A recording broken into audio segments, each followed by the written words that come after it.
وقف النصائح للكابتن محمود الخطيب للاعبين في مختار التتش. النصائح دي مهمه سواء للاعبين او لجمهور النادي الاهلي. الكوره دي جدعنه ورجوله ورجاله وسبرنتات واحتكاك، كوره كده، كوره مش كله راح.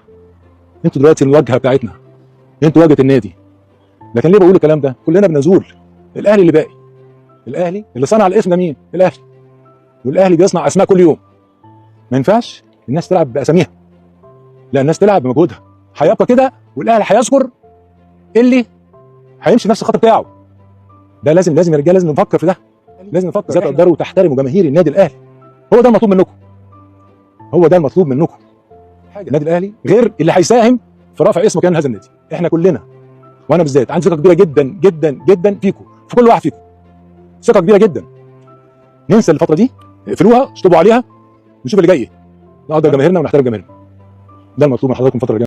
لان خلاص الكابتن محمود الخطيب اجبر على عدم خوض انتخابات النادي الاهلي ان شاء الله. عايزين كل الحزن على عدم خوض الكابتن محمود الخطيب الانتخابات القادمه لجمهور النادي الاهلي. احنا حزانه للاسف الشديد.